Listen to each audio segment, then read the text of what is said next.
In the glassy spire of Canary Wharf, where London's skyline pierces the night, a chilling silence gripped Evelyn Harcourt's penthouse. The heiress, radiant and ruthless, lay sprawled across her marble floor, a shattered champagne flute by her side. Her sapphire eyes, once alight with ambition, stared blankly at the ceiling. A note, scrawled in her elegant hand, read, "No more games. Suicide or murder?" Hercule Poirot, summoned by a frantic call, surveyed the scene with piercing eyes. The locked door, the faint almond scent, the smudged ink, his little grey cells stirred. Who had poured her final drink? The tower's silent scream. The night was a velvet shroud over London, the city's pulse throbbing beneath the glassy spires of Canary Wharf. High above the Thames, where the river's inky waters reflected the neon glow of ambition, the penthouse of Evelyn Harcourt stood as a monument to wealth and power. Its floor-to-ceiling windows framed a panorama of twinkling lights, a silent testament to the heiress's dominion over finance and society. Yet, within those walls, a stillness had descended, a stillness that whispered of death. Hercule Poirot, his impeccable suit a stark contrast to the modernity of the tower's lift, ascended to the penthouse with a furrowed brow. The call had come an hour ago, urgent and breathless, from a police inspector who knew better than to dismiss the Belgian detective's singular talents. "It's Evelyn Harcourt," the inspector had said. "Found dead. Looks like suicide, but something's off." Poirot's little grey cells had stirred at once, sensing the undercurrent of mystery in those words. Suicide? No, he thought. The world did not lose women like Evelyn Harcourt to mere despair. The lift doors parted, revealing a scene of opulent chaos. The penthouse was a masterpiece of design, marble floors gleaming under crystal chandeliers, modernist sculptures casting angular shadows, and a grand piano standing sentinel by a window. But the air was heavy, tainted by the unmistakable scent of tragedy. Evelyn Harcourt lay sprawled across the floor, her silk gown pooling around her like spilled ink. Another hand. He straightened, his mustache twitching slightly, a sign his mind was already weaving a tapestry of possibilities. Inspector Davies, a gruff man with tired eyes, approached. "Suicide, we reckon," he said, scratching his jaw. "Door was locked from the inside. No signs of a struggle. She was under pressure. Business troubles, they say." Poirot's gaze flicked to the inspector, sharp and unyielding. "Pressure, mon ami?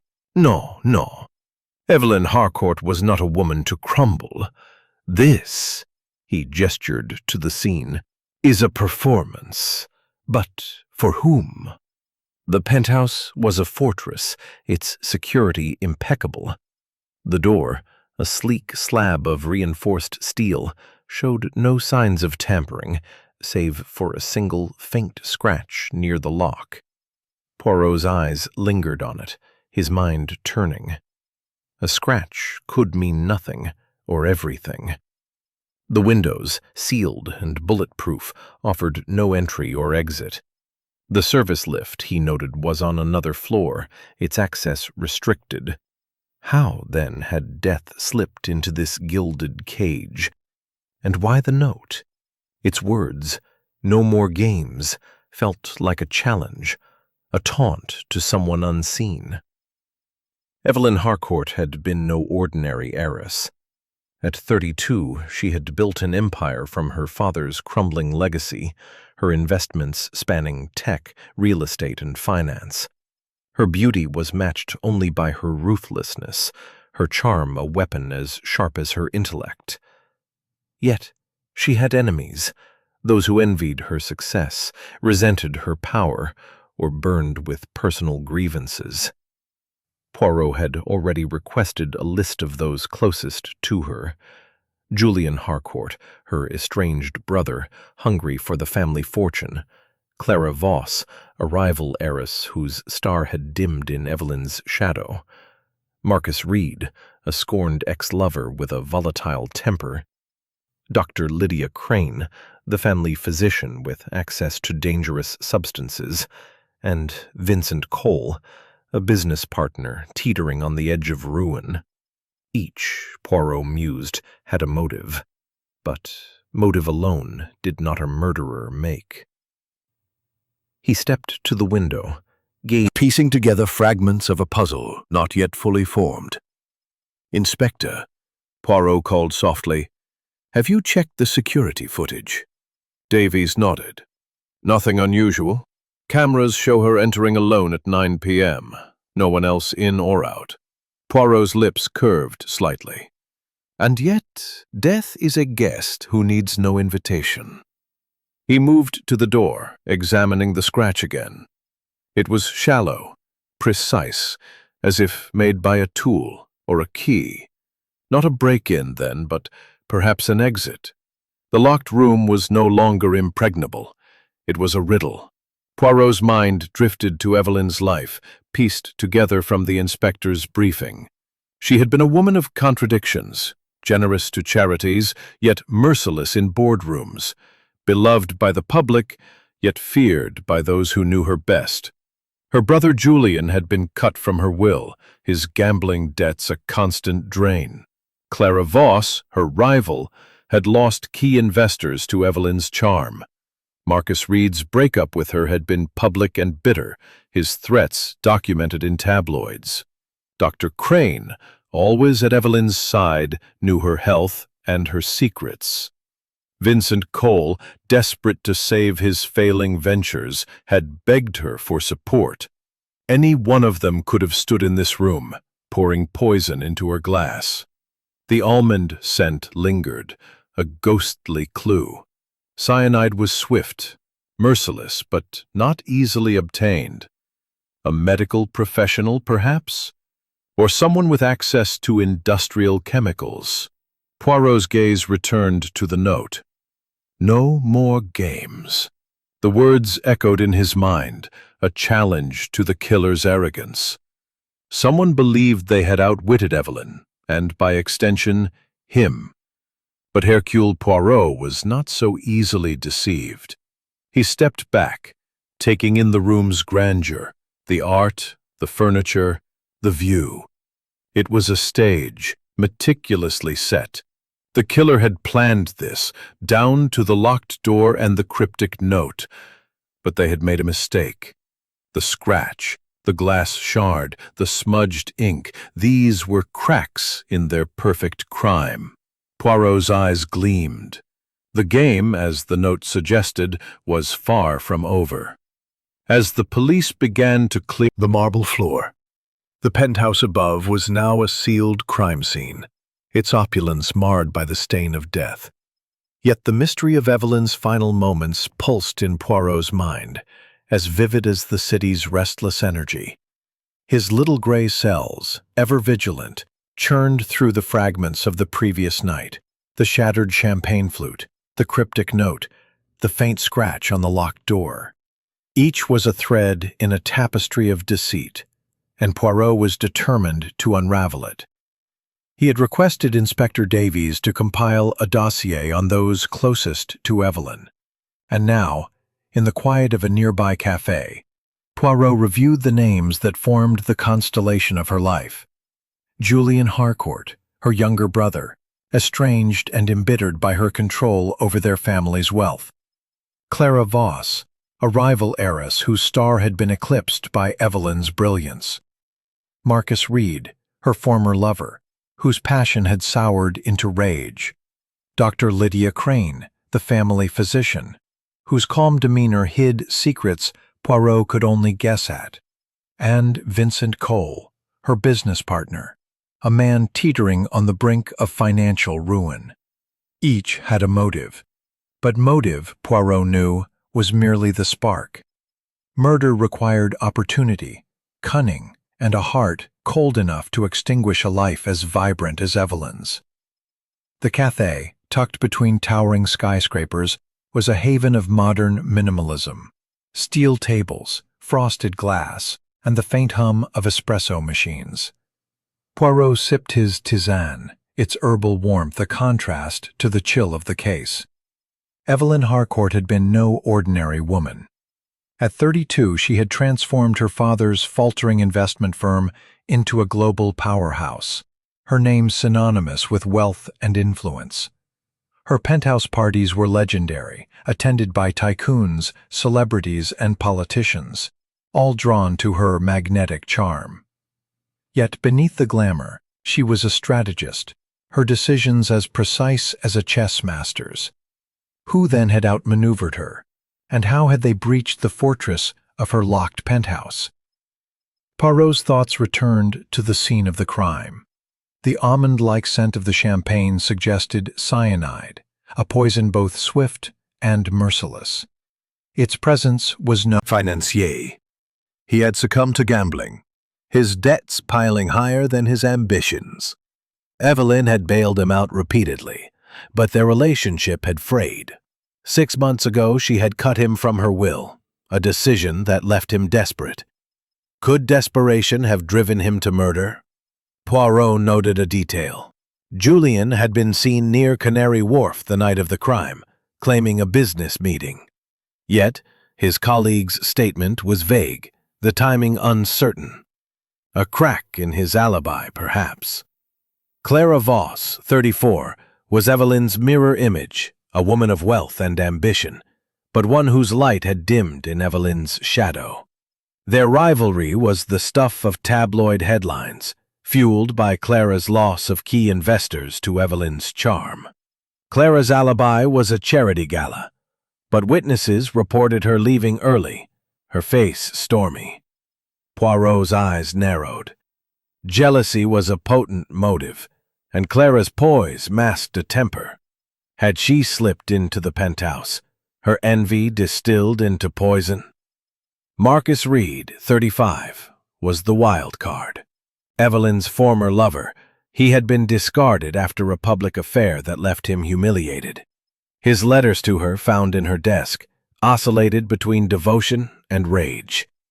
"You'll regret this," one read, penned weeks before her death. Marcus claimed he was at a concert that night, but his ticket stub was missing, and his coat carried a faint chemical odor. Poirot's mind lingered on that detail. Cyanide required access. Could a scorned lover have acquired it?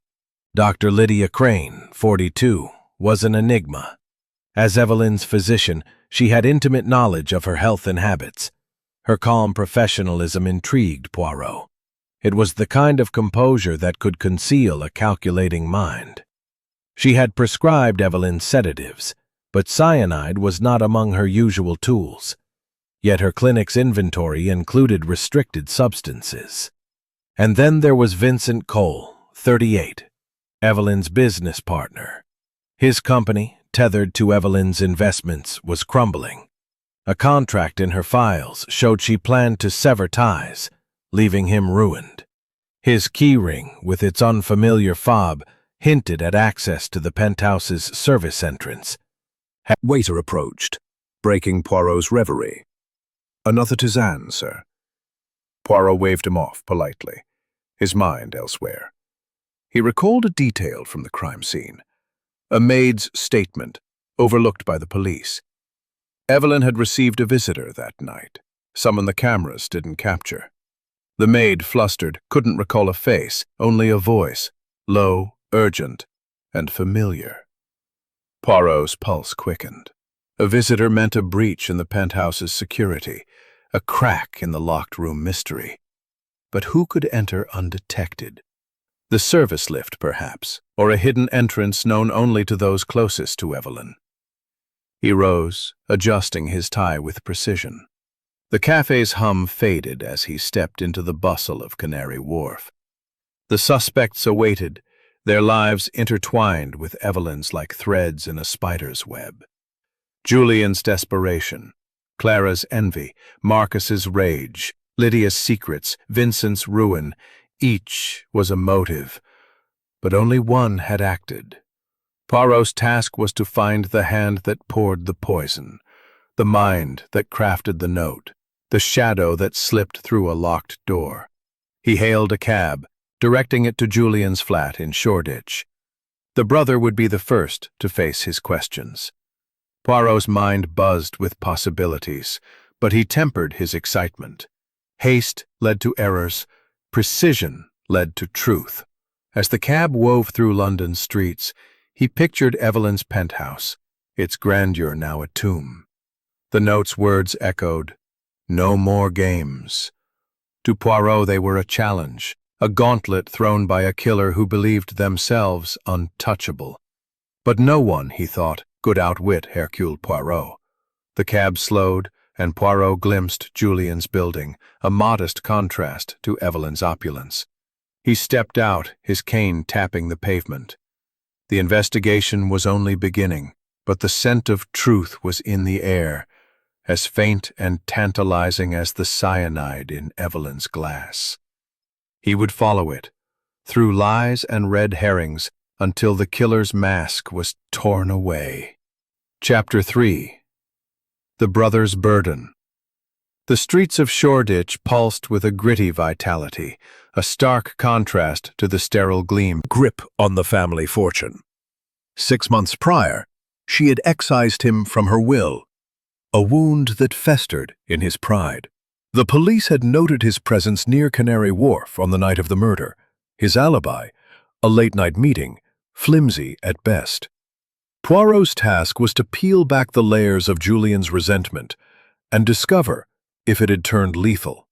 The building's buzzer yielded a crackling response, and Poirot ascended a narrow stairwell, its walls stained with time. Julian's flat was on the 3rd floor, its door ajar, as if inviting scrutiny. Poirot knocked lightly, his cane poised like a conductor's baton. Julian appeared, disheveled and bleary-eyed, his shirt rumpled and his hair unkempt. "Monsieur Poirot," he said, his voice a mix of surprise and wariness. "I heard you were poking around. What do you want?" Poirot's smile was disarming, his eyes sharp. "Merely to converse, Monsieur Harcourt. The death of your sister, it is a tragedy most profound. May I?" He gestured inside, and Julian, after a moment's hesitation, stepped aside. The flat was a study in chaos, papers strewn across a desk, empty bottles cluttering the counter, a faint whiff of stale tobacco. Poirot's gaze swept the room, noting a torn receipt protruding from a pile of bills. Its edge bore the logo of a chemical supply firm, a detail that set his mind alight. They sat at a cluttered table, Julian's hands fidgeting, as Poirot began. "Your sister, Evelyn. She was a woman of great strength, oui? Yet she left you little room to breathe." Julian's jaw tightened. "She treated me like a child," he snapped, "always bailing me out, then holding it over my head. She controlled everything, the money, the business, our name." His bitterness was palpable, but Poirot noted the tremor in his voice. Was it guilt, or merely grief? "You were near Canary Wharf the night she died," Poirot said, his tone gentle but probing. "A meeting, you told the police. Yet your colleague's memory, it is vague. Can you clarify, monsieur?" Julian's eyes darted away. It was a last-minute thing. Drinks with purchase for a man of finance, perhaps? Julian's voice rose, defensive. "It's nothing. I was looking into some investments, industrial stuff. Doesn't mean I poisoned her." Poirot nodded, his expression unreadable. The receipt was dated a week prior, listing a purchase of laboratory-grade materials, though not explicitly cyanide. It was a thread, thin but tantalizing. Julian's desperation was clear, but did he have the cunning to orchestrate a locked-room murder? Poirot doubted it. The man before him was a creature of impulse, not precision. The conversation turned to Evelyn's life. Julian painted a picture of a sister both generous and tyrannical, her love conditional on his obedience. "She'd give me money, then lecture me like I was some idiot. he said, his voice thick with resentment. "When she cut me out of the will, I knew she'd never trust me again." Poirot leaned forward. "And this made you angry, oui? Angry enough, perhaps, to act?" Julian's eyes flashed. "I didn't kill her. I loved her, even if she didn't believe it." Poirot observed the trembling hands, the sweat beading on Julian's brow. Guilt, fear, or both? He pressed further, probing the night of the murder. Julian insisted he'd left the meeting at 10 p.m., returning home alone. Yet the maid's statement lingered in Poirot's mind. The mysterious visitor, unheard by cameras but witnessed by a fleeting ear. Could Julian have slipped into the penthouse, using a forgotten key or a service entrance? The scratch on the door nagged at him, a mark too precise for a casual error. He rose, pacing the small flat, his eyes catching details, a photograph of Evelyn and Julian as children, her smile bright, his sullen. A keyring on the counter, its fob unfamiliar. Much like Vincent Cole's. "You have access to her penthouse, monsieur?" Poirot asked casually. Julian shook his head. "Not anymore. She changed the codes months ago." "A lie, perhaps?" Poirot's gaze lingered on the keyring. It was a small thing, but small things he knew could scratch. These pointed to a mind more disciplined, more cunning. Still, Julian's gaps in time and shaky alibi kept him in the frame. He thanked Julian, his tone polite but firm. "We will speak again, monsieur. The truth, it has a way of revealing itself." Julian's eyes followed him to the door, a mix of relief and dread. Poirot stepped into the stairwell, the florist's card in his pocket. It was a red herring, perhaps, but its presence nagged at him. Why Evelyn's initials? Why no flowers? He descended to the street, the city's hum enveloping him once more. Outside, Shoreditch buzzed with life, street artists, tech workers, the clatter of coffee shops. Poirot hailed another cab. His destination, Clara Voss's office. The rival heiress awaited, her own motives as dark as Julian's. But as he settled into the cab, his fingers brushed the card again. Its date, Evelyn's final night, was no coincidence. Someone had sent it or planted it to mislead. The game, as the note declared, was ongoing, and Poirot was its master player. His thoughts returned to the penthouse, its locked door a silent challenge. The scratch, the cyanide, the note, they were pieces of a puzzle, each with a purpose. Julian's desperation was a motive, but the execution felt beyond him. Clara, Marcus, Lydia, Vincent, each held a piece of the truth. Poirot's gray cells danced, aligning the fragments. The killer believed they had crafted the perfect crime, but perfection, Poirot knew, was an illusion. Chapter 4.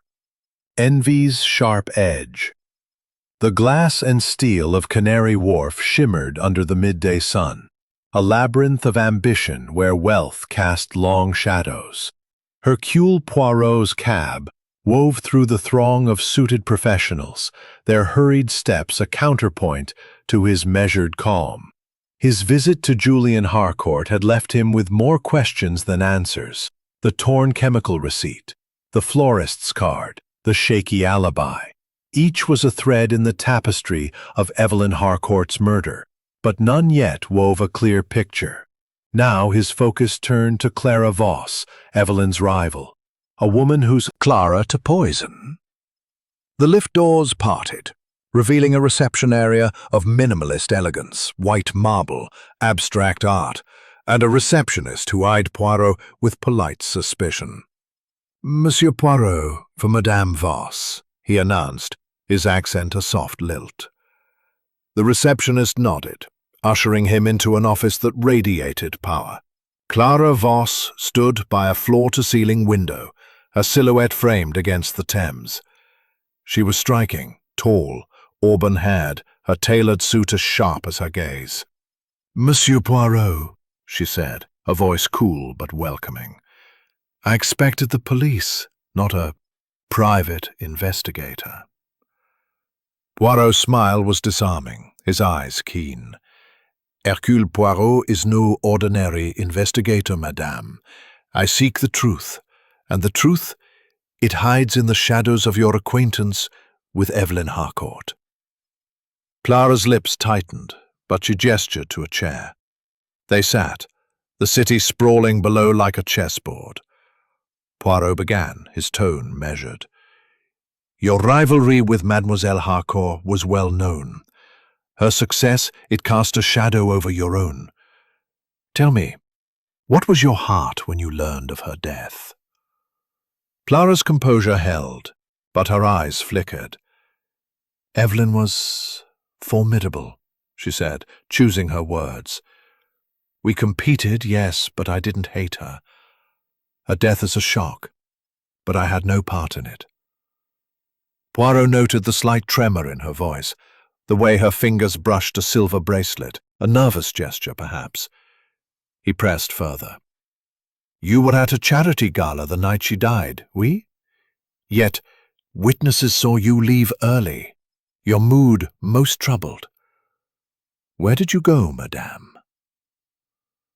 Clara's gaze hardened. "I needed air.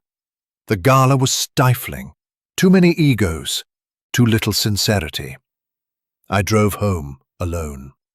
Poirot tilted his head, his mustache twitching. "Home, you say? Yet Canary Wharf is not so far from the gala venue. A detour perhaps to visit an old rival?" Clara's laugh was sharp, brittle. "You think I slipped into her penthouse and poisoned her champagne? That's a crack in her facade. It's for a charity project, research into industrial pollutants. Nothing sinister." Poirot nodded, but his grey cells were alight.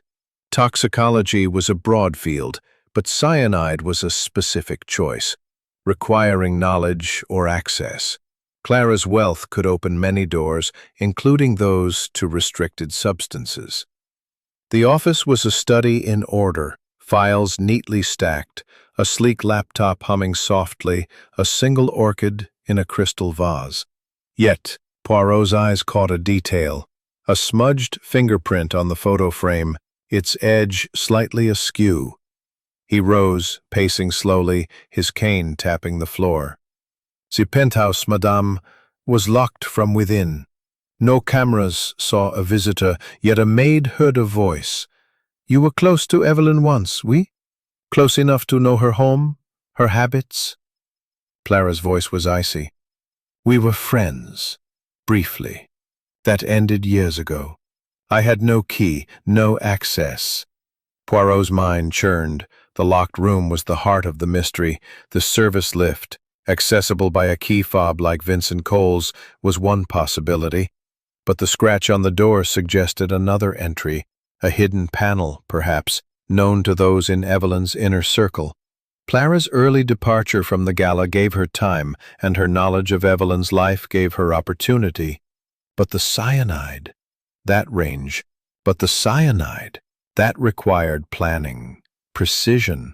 He recalled the crime scene's missing glass shard, the almond scent, the note's smudged ink. Each pointed to a careful hand, but Clara's poise suggested control, not panic. He circled back to the photo, lifting it gently. "This image, madame, it tells a story. Two women, bound by ambition, divided by envy. Did Evelyn's success wound you so deeply?" Clara stood, her voice sharp. "You're fishing, Poirot. I didn't kill her. I had no reason to." But her eyes betrayed her. Anger, yes, but also fear. Poirot filed it away, his gaze drifting to her desk. A planner lay open, its pages marked with meetings, one circled in red, a toxicology seminar dated days before Evelyn's death. The planner was a small thing, but Scratch on the door, the missing glass shard, the note's cryptic words, "No more games," suggested a mind both bold and meticulous. Clara fit the profile, but did she have the nerve? Poirot thanked her, his courtesy unshaken. "We will speak again, Madame Voss. The truth, it is like the river below. It flows, and none can stop it." Clara's smile was tight, her eyes cold. As he turned to leave, he noticed a small key on her desk, its fob similar to Vincent's. A coincidence or a link? He filed it away, his mind already turning to Marcus Reed, the scorned lover whose rage burned as fiercely as Clara's envy. The lift descended, the city's hum enveloping him once more. Clara's composure was a mask, but masks, Poirot knew, could slip. The toxicology seminar, the fingerprint, the key, each was a piece of the puzzle, but the picture remained incomplete. He hailed a cab, his destination Marcus's riverside pub. The florist's card, the smudged note, the locked door, they whispered of a killer's arrogance. But Poirot was closing in, his grey cells relentless. As the cab pulled away, he glanced back at Clara's tower. A figure stood at her window, watching him. Clara or another? The game, as Evelyn's note declared, was far from over. Chapter 5. The Scorned Lover.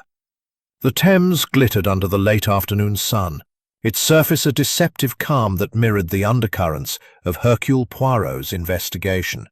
The cab wound through London's bustling streets, carrying him from Clara Voss's gleaming tower to a riverside pub in Wapping, where Marcus Reed, Evelyn Harcourt's former lover, awaited. Poirot's mind churned with the threads of the case, the smudged fingerprint on the champagne bottle, the cryptic note, the faint scratch on the locked penthouse door. Clara's composure had cracked under his probing, her toxicology seminar and weak alibi raising suspicions. Yet the puzzle remained incomplete, and Marcus, with his volatile history, was the next piece to examine. The pub, the Rusty Anchor, was a weathered relic amid Wapping's gentrified docks, its wooden beams and fogged windows a stark contrast. Gleamed, noting the defensiveness, the flicker of pain. "Not think, monsieur, but inquire. Your history with Mademoiselle Harcourt, it was passionate, no?" Marcus's laugh was bitter, echoing over the clink of glasses. "Passionate. That's one way to put it. She tore my heart out and stomped on it." Poirot leaned closer, his tone gentle but unyielding. "And this wound, it led to anger, perhaps? To threats?" Marcus's eyes flashed, but he didn't deny it. The dossier had detailed their affair, a whirlwind romance that ended in a public scandal. Marcus humiliated when Evelyn discarded him for a wealthier suitor. Letters found in her penthouse, penned in Marcus's scrawling hand, brimmed with devotion and rage. "You'll regret this," one had read, dated weeks before her death. Poirot sipped a tisane, ordered for propriety, and studied Marcus. His coat, slung over a stool, carried a faint chemical odor, reminiscent of the cyanide's almond-like scent from the crime scene. "You were at a concert the night Mademoiselle Harcourt died, oui?" Poirot asked. Marcus nodded, his gaze fixed on his pint.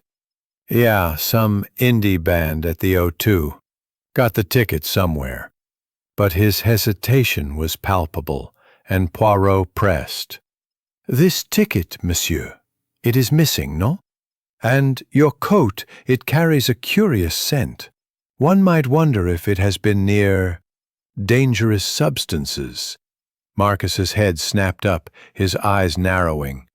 "You accusing me of something? I wasn't near her penthouse. I haven't seen her in months."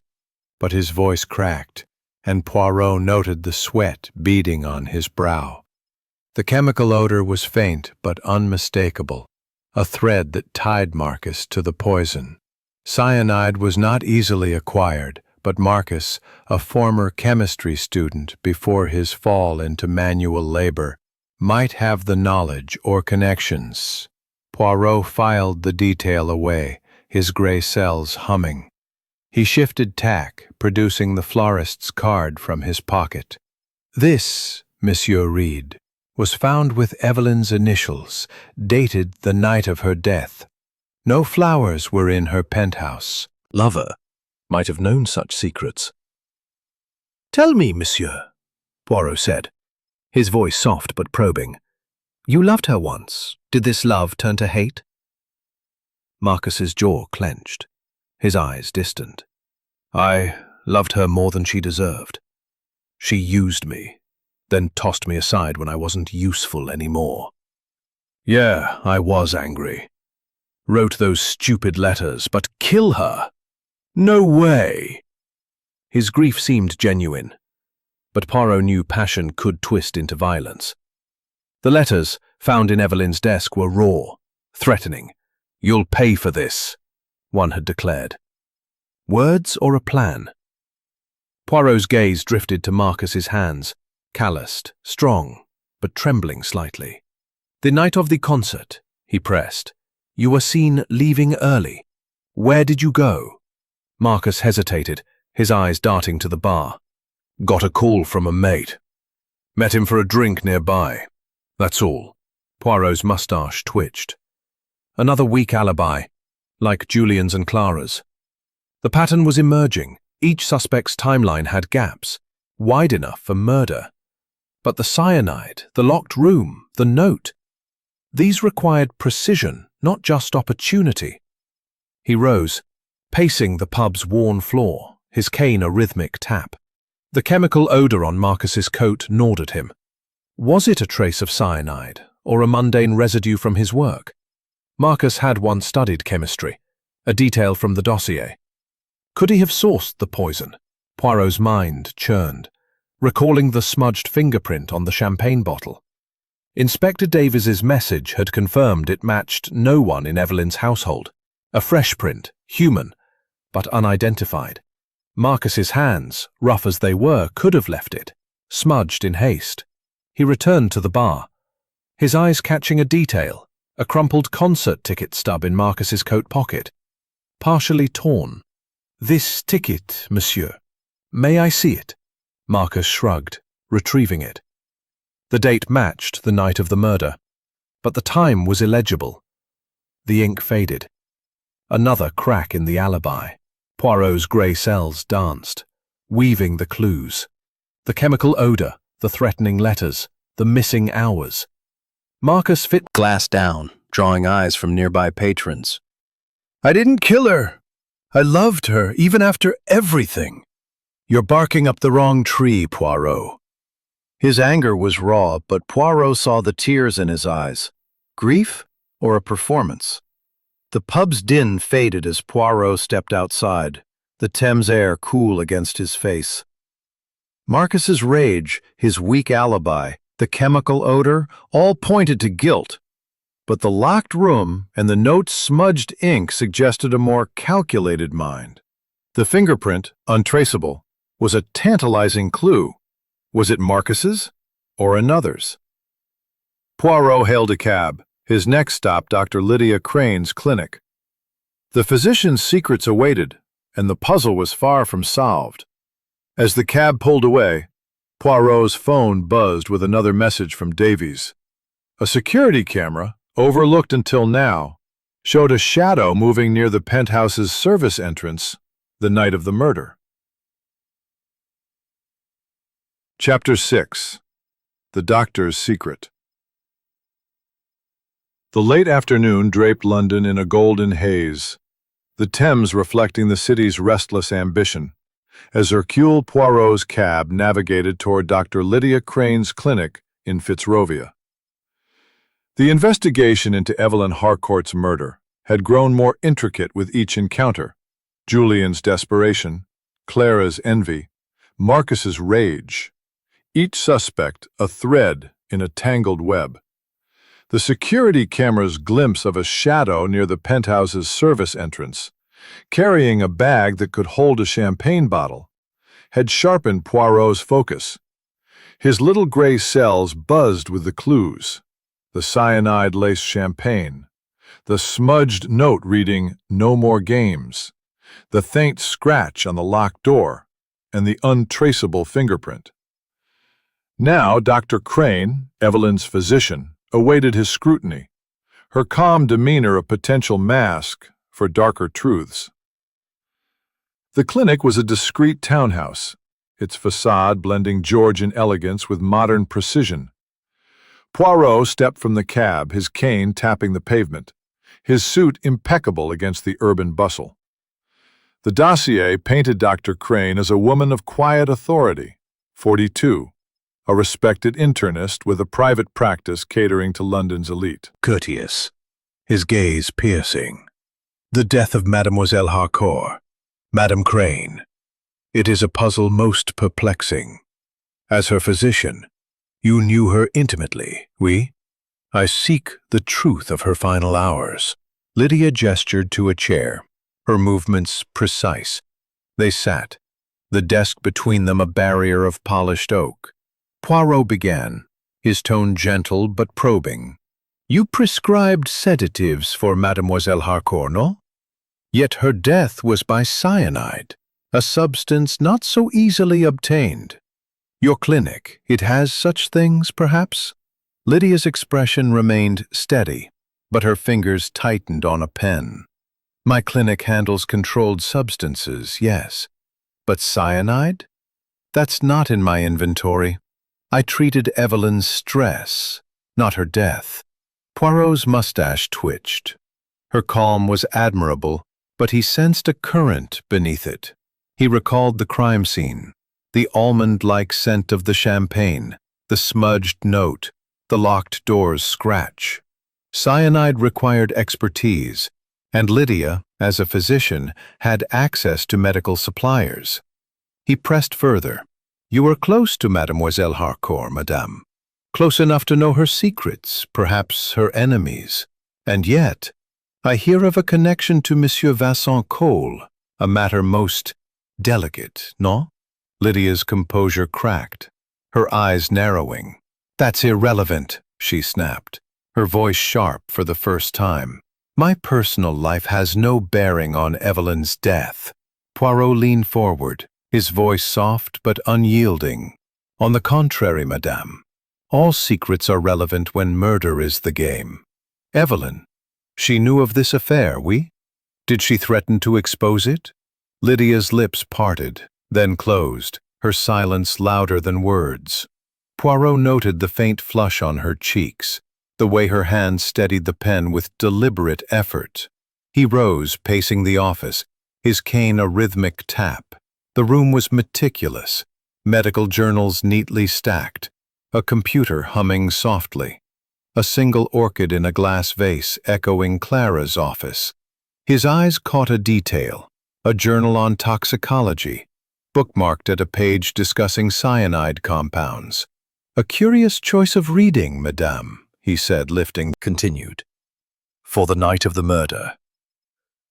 Where were you? Lydia's voice was steady again. At the clinic, catching up on paperwork. My staff can confirm. But Poirot knew from the dossier that her staff had left by 8 p.m., leaving hours unaccounted for. He produced the florist's card, its presence a persistent thorn. This, madame, was found with Evelyn's initials, dated the night of her death. No flowers were in her penthouse. You know of this, perhaps? Lydia's brow furrowed. I sent no flowers. Evelyn wasn't sentimental. Her denial echoed Marcus's and Clara's, but Poirot noted the same flicker of recognition. He shifted tack, his voice a velvet blade. The champagne, madame, bore a fingerprint, smudged and untraceable. Not Evelyn's, not the staff's. Yours, perhaps? Lydia's glasses glinted as she leaned forward. I never touched her glass. I wasn't there. But her precision faltered, her fingers brushing the toxicology journal. Poirot's mind churned, the fingerprint, the shadow on the security footage, the cyanide. Lydia's expertise made her a perfect candidate, but the locked room required more than access. It required cunning. He paced again, his eyes scanning the office. A keyring on a shelf caught his attention, its fob similar to Vincent's and Clara's. This key, madame, he said, lifting it. It is for the clinic, oui? Or perhaps another place. Lydia's voice was sharp. It's for a storage unit. Nothing to do with Evelyn. But Poirot's grey cells were alight. The key fob could access the penthouse's service lift, or another entrance. He recalled the shadow on the security footage, carrying a bag, perhaps containing the poisoned champagne. The affair with Vincent Cole returned to his thoughts. Vincent, facing financial ruin, had motive to eliminate Evelyn, who planned to sever their partnership. Lydia, protecting her lover and her reputation, could be complicit. The note, "No more games," suggested a personal vendetta, and Lydia's calm exterior could mask a calculated mind. But the scratch on the door, the missing glass shard, Lydia's affair and expertise made her a suspect, but the locked room demanded more evidence. The killer believed they had outwitted Evelyn and Poirot, but no one, he thought, could escape the truth forever. As the cab pulled away, Poirot's phone buzzed with a message from Davies. A vial of cyanide, mislabeled as a lab reagent, had been found in the clinic's storage, accessible only to Lydia. The partner's desperation. The dusk settled over London like a velvet curtain, softening the sharp edges of Canary Wharf's towers as Hercule Poirot's cab glided toward Vincent Cole's office.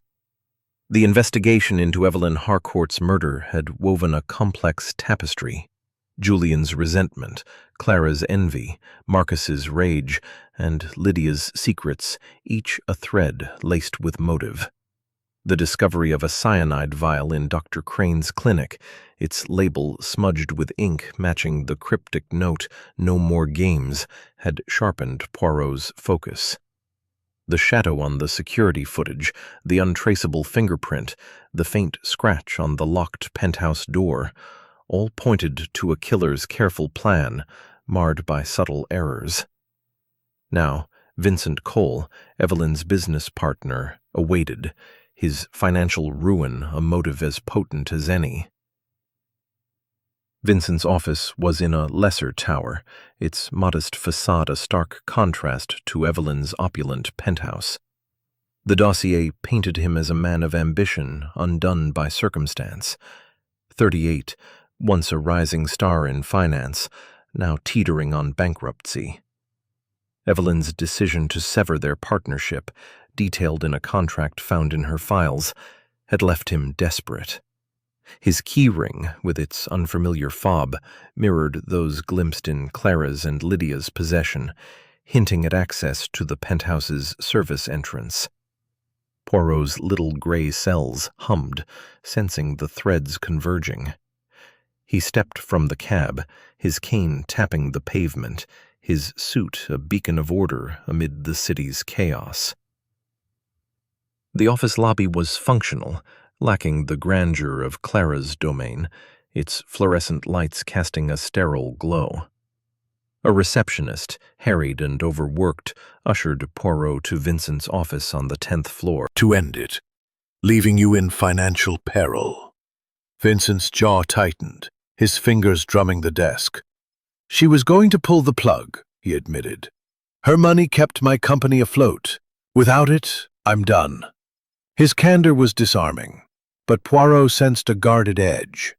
The dossier noted Vincent's alibi, a late-night call with an overseas investor, but it was unverified, the call log missing. Poirot leaned forward. The night of her death, monsieur, you were on this call, oui? Yet no record confirms it. Where were you truly? Vincent's eyes darted away, his voice sharp. "I was here, working. You think I'd sneak into her penthouse and poison her?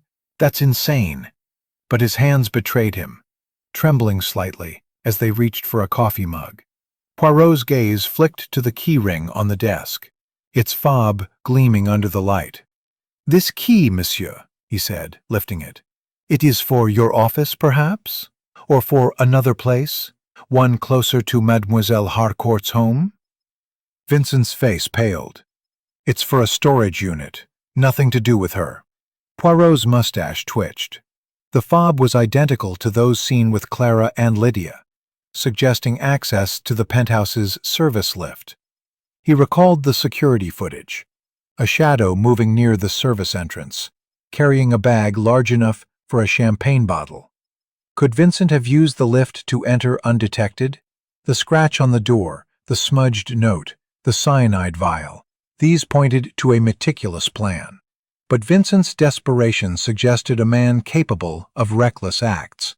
He shifted tack, producing the florist's card. "This, Monsieur Cole, was found with Evelyn's initials, dated the night of her death. No flowers were in her penthouse. You sent them, perhaps, as a gesture?" Vincent's brow furrowed, his denial swift. "Flowers? I didn't send any. Evelyn wasn't into that." His words echoed Clara's and Marcus's, but Poirot noted a flicker of unease. The card, like the untraceable fingerprint, was a puzzle piece that refused to fit. Was it a red herring or a clue to the killer's identity? The office's clutter told a story of a man unraveling. Overdue. Vincent's desperation fit the bill. But the locked room remained the crux. The service lift was a possibility, but the scratch on the door hinted at another entry, a hidden panel, perhaps, known to Evelyn's inner circle. "Your relationship with Dr. Crane," Poirot said, his voice soft but unyielding. "It was known to Mademoiselle Harcourt, oui? Did she threaten to reveal it?" Vincent's eyes widened, his composure cracking. "That's private. Evelyn didn't care about my personal life." But his voice wavered, and Poirot noted the sweat on his brow. The affair was a secret worth killing for, especially if Evelyn's ruthlessness endangered it. He pressed further. "The champagne, monsieur, bore a fingerprint, smudged and untraceable. Yours, perhaps, delivering the fatal dose?" Vincent slammed his fist on the desk, papers scattering. "I wasn't there! I didn't touch her glass!"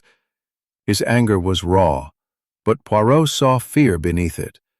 The fingerprint, fresh and human, matched no one in Evelyn's household. Vincent's hands, calloused from stress, could have left it, smudged in haste. Poirot's mind churned. The shadow on the footage, the key fob, the cyanide vial. Vincent's motive was clear, but his execution seemed sloppy for a locked-room murder. He paced again, his eyes scanning the office. A photo on the wall showed Vincent and Evelyn at a gala, her smile radiant, his strained. Their partnership had been a marriage of convenience, now broken by her decision to abandon him. Poirot returned to the desk, his voice a velvet blade. "The note, monsieur. No more games. It speaks of betrayal. Your company. It was her game, no? And you wished it to end?" Vincent's eyes darkened. "She was going to ruin me. But I didn't kill her. I was trying to save what we built." The desperation in his voice was genuine, but Poirot knew desperation could drive murder. The key fob, the courier receipt, the unverified alibi, these were cracks in Vincent's story. The service lift, accessible by the fob, could explain the shadows and Vial, the shadow, the smudged ink. They were threads tightening around the killer. Vincent's ruin was motive, but the locked room demanded cunning. The killer believed they had outplayed Evelyn and Poirot, but the game, he thought, was far from over. As the cab pulled away, Poirot's phone buzzed with a message from Davies. The key fob matches a service lift in Evelyn's building, its log showing access at 9:30 p.m. on the night of her death. Chapter 8. The Web of Lies. The twilight cast a silver veil over Canary Wharf, its towers gleaming like sentinels against the London sky. Hercule Poirot stood once more in Evelyn Harcourt's penthouse, the crime scene now a silent stage for his deductions. The investigation had drawn a tightening net around the suspects: Julian's desperation, Clara's envy, Marcus's rage, Lydia's secrets, and Vincent's ruin. The latest clue, a service lift log showing Vincent's key fob used twice on the night of the murder, had brought Poirot back to this gilded cage. The cyanide-laced champagne, the smudged note reading "No more games," the faint scratch on the locked door, and the untraceable fingerprint all pointed to a killer's meticulous plan, marred by human error. Tonight, Poirot would confront the suspects together, unraveling their lies to expose the truth. The penthouse, still sealed by police tape, was a cathedral of opulence, its marble floors reflecting the soft glow of chandeliers. Poirot had arranged for Julian Harcourt, Clara Voss, Marcus Reed, Dr. Lydia Crane, and Vincent Cole to gather here, each summoned under the pretense of a police update. Inspector Davies stood by the door, his gruff presence a contrast to Poirot's polished demeanor. The suspects arrived one by one, their faces a gallery of unease: Julian's disheveled scowl, Clara's icy poise, Marcus's brooding intensity, Lydia's guarded calm, Vincent's weary tension. Poirot stood by the grand piano, his cane poised, his eyes scanning each with surgical precision. "Mes amis," Poirot began, his voice Turned to Clara. "Madame Voss, your envy of Evelyn was no secret. You left the gala early, your whereabouts unclear. A toxicology seminar. It piques the curiosity. Oui?" Clara's eyes flashed. "My interests are academic. I wasn't here." Marcus was next, his fists clenched. "Monsieur Reed, your love for Evelyn turned to rage. Your letters, they threatened her. Your coat, it carries the scent of cyanide." Marcus growled. "I was at a concert, not here poisoning her." Poirot's gaze shifted to Lydia. "Madame Crane, your expertise and your affair with Monsieur Cole, secrets Evelyn could expose. A cyanide vial in your clinic, its label smudged. It is most troubling." Lydia's voice was sharp. "That vial was for lab use, not murder." Finally, Poirot faced Vincent. "Monsieur Cole, your company faced ruin without Evelyn. Your key fob, it accessed the service lift that night. A convenient path, non?" Vincent's jaw tightened. "I was on a call, not sneaking around her penthouse." Poirot raised a hand, silencing the protests. "Each of you, you deny. But the clues, they speak. The champagne bore a fingerprint, smudged and untraceable. The note, its ink smudged, matches a rare pen. The door, it bears a scratch, not from the lock, but from another entry. And the service lift, its log shows movement at the hour of death." He paused, letting the weight of his words settle. The suspects exchanged glances, their facades cracking under the pressure of his scrutiny. He produced the florist's card, its presence a persistent enigma. "This card, with Evelyn's initials, dated the night of her death. No flowers were found. A distraction, perhaps, or a mistake." Each suspect denied sending it, their voices overlapping in a chorus of defiance. Poirot's gray cells churned, sifting through the lies.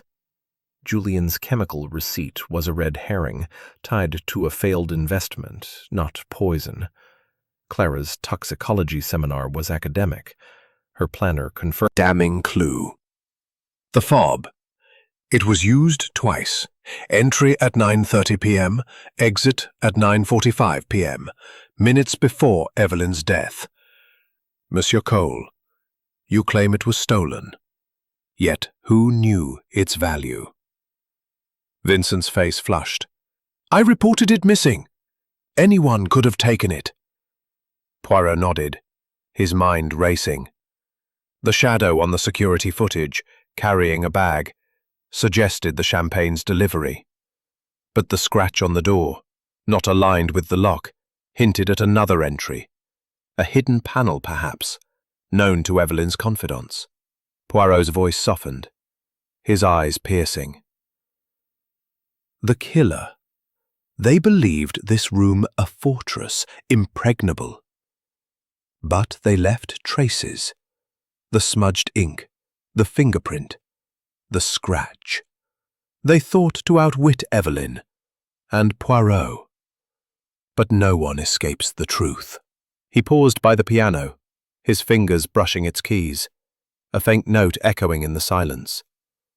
The suspects' faces were a study in tension. Julian's sweat, Clara's clenched jaw, Marcus's trembling fists, Lydia's rigid posture, Vincent's darting eyes. One of them had poured the cyanide, written the note, slipped through the locked room. He circled back to the note, its words a taunt. No more games. It suggested intimacy, a personal grudge. Lydia's pen was a clue, but her alibi held, if barely.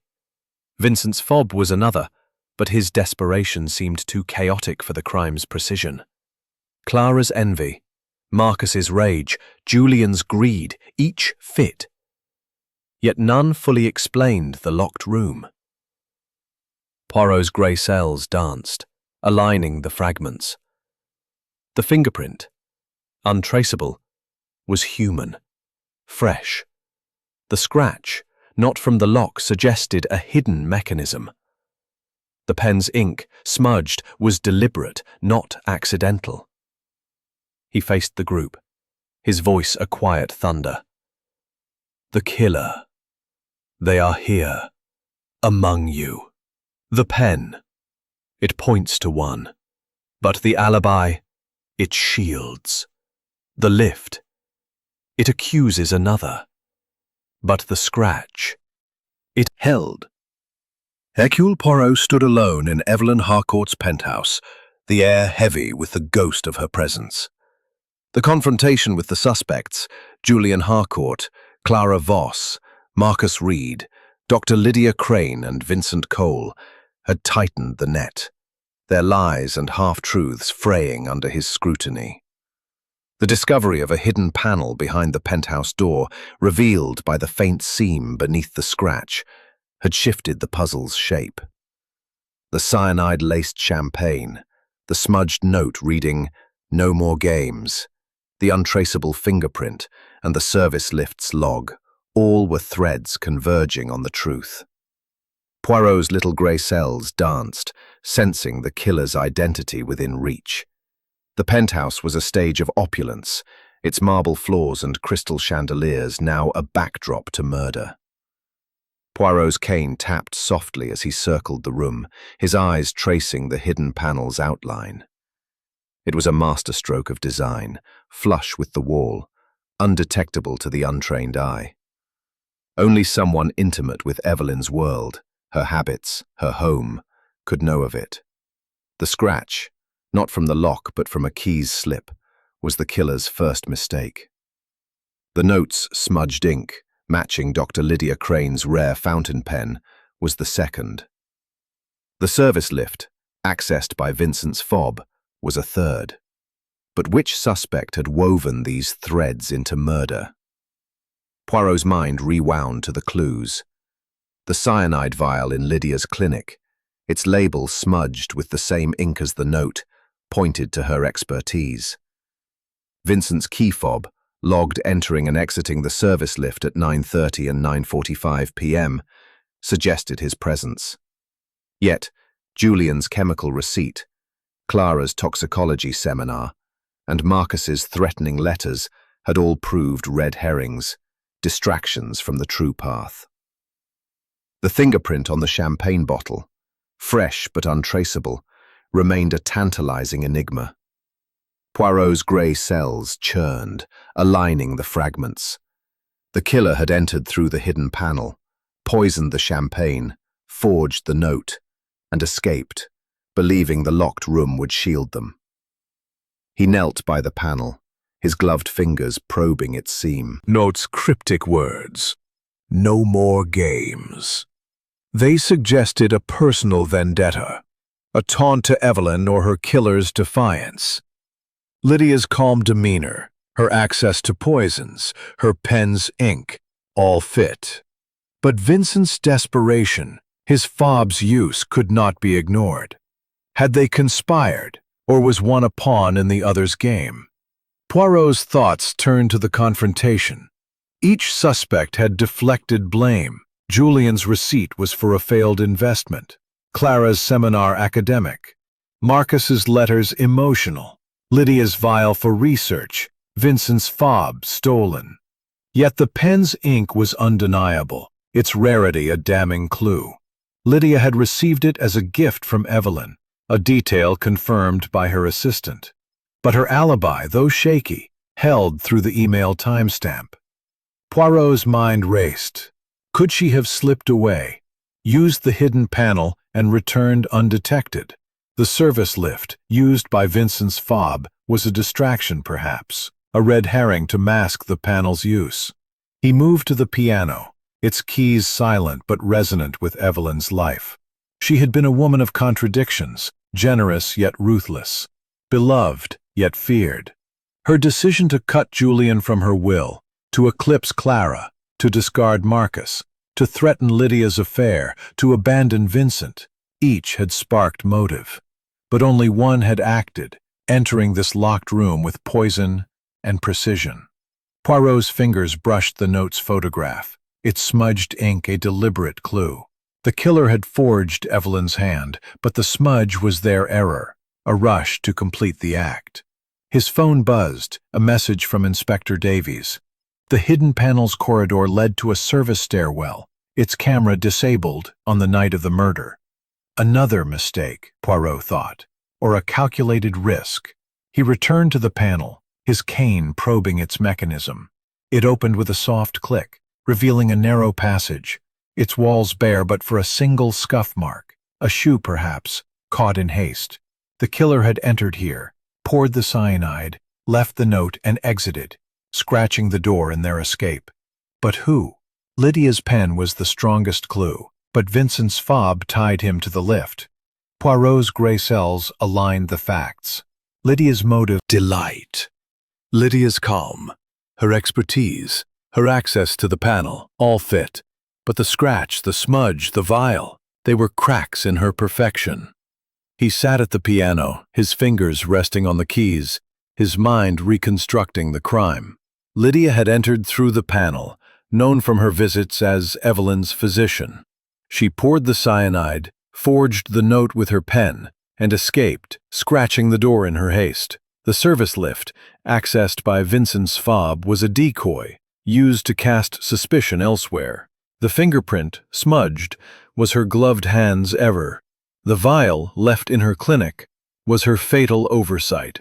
Poirot's eyes gleamed. The truth was near, but one final test was needed. He summoned Davies, requesting a search of the service corridor. "The scuff mark, Inspector.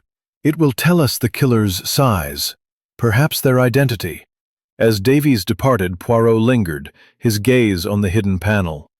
Lydia's alibi, weakened by the footage gap, was crumbling. Her pen, her vial, her motive, they were the puzzle's heart. But Vincent's fob, used twice, suggested complicity or manipulation. Had Lydia used him, or was he her partner in crime? The city's lights pulsed beyond the windows, a reminder of London's restless heart. Poirot's mind churned, the clues aligning. The panel, the note, the cyanide, the scratch. Lydia was the architect, her calm a mask for calculation. Yet the affair tied her to Vincent, and the fob's use muddied the waters. Poirot's grey cells danced, sensing the final piece. A confirmation of the panel's use. A match for the scuff mark. A crack in Lydia's alibi. He stepped to the window, the Thames glittering below. The killer had believed this room a fortress, their plan flawless. But no plan, Poirot knew, could withstand the scrutiny of his little grey cells. The truth was close, its shape forming in the shadows. Lydia's pen, Vincent's fob, the hidden panel, they were the keys to unraveling the locked room. As he prepared to leave, Davies returned, his face grim. "The scuff mark, Poirot. It's from a woman's shoe, size 7. Matches Dr. Crane's." Poirot's mustache twitched, his eyes gleaming. The net was Killer. The discovery of 2 scuff marks in the service corridor, one matching Dr. Lydia Crane's shoe size, the other smaller, suggesting a second presence, had set the stage for the final confrontation. Tonight, Poirot would unmask the murderer. The penthouse, its opulence now a silent witness to tragedy, was filled with tension as Poirot gathered the suspects once more. Julian Harcourt, Clara Voss, Marcus Reed, Dr. Lydia Crane, and Vincent Cole. Inspector Davies stood by the door, his gruff presence anchoring the scene. The suspects sat in a semicircle, their faces a gallery of unease. Julian's fidgeting hands, Clara's icy stare, Marcus's clenched fists, Lydia's rigid composure, Vincent's weary eyes. Poirot's cane tapped softly, a metronome of truth, as he began, his voice a velvet thunder. "Mes amis," he said, his eyes sweeping the room, "we stand where Evelyn Harcourt met her end, a death most cunningly disguised as suicide.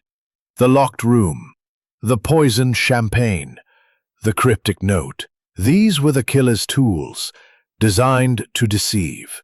But Hercule Poirot, he is not deceived. The truth, it is here, among you." The air thickened, the suspect's breaths catching as he paced, his gaze piercing each in turn. He gestured to the spot where Evelyn's body had lain, the shattered flute now evidence, the note preserved in plastic. Cyanide, swift and merciless, ended her life. A note, no more games, written in her hand, or so it seemed. A locked door scratched faintly. A fingerprint smudged and untraceable. A service lift used twice. And a hidden panel, known only to an insider. These are the threads of a tapestry, woven by a mind both bold and flawed. Poirot turned to Julian, his voice gentle but unyielding. "Monsieur Harcourt, your greed was clear, your alibi weak. A chemical receipt misled us, but it was no poison." Julian's shoulders sagged, relief mingling with guilt. Poirot faced Clara. "Madame Voss, your envy but clinic's footage. It has a gap, madame, at the hour of death, and a cyanide vial, its label smudged with the same ink, was found in your storage." The room stilled, all eyes on Lydia. He paced to the hidden panel, its seam now visible in the lamplight. "This panel, mes amis, was the killer's path. Known to Evelyn's inner circle, it allowed entry and exit undetected by cameras. The scratch, it was a key's slip, a mistake. The scuff mark, size 7, matches your shoes, Madame Crane." Lydia's voice rose, desperate. "I wasn't here. The vial was for research." But Poirot's eyes gleamed, his grey cells aligning the final pieces. "The service lift," he said, turning to Vincent. "Your fob, monsieur, was used at 9:30 and 9:45 p.m. A distraction, perhaps, to mask the panel's use. You claim it was stolen, but who knew its value? Vincent's face flushed, his voice strained. "I didn't kill her," Poirot nodded, his gaze returning to Lydia. "No, monsieur, you did not. But you were used." He faced Lydia, his voice a quiet storm. "Madame Crane, you entered through the panel, known from your visits as Evelyn's physician. You poured cyanide, sourced from your clinic, into her champagne. You forged the note with your pen, mimicking her hand. But the ink smudged, your first error. The scratch from your key was the second. The vial left in your storage was the third. And the fingerprint, smudged by your gloved hand, was the fourth." Lydia's composure shattered, her glasses slipping as she stood. "This is absurd. I was at my clinic." Poirot's smile was serene, his logic unassailable.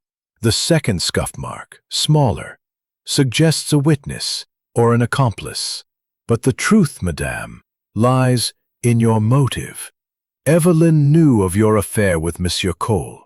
She threatened to expose it, ruining your career, and to sever his company, ruining him.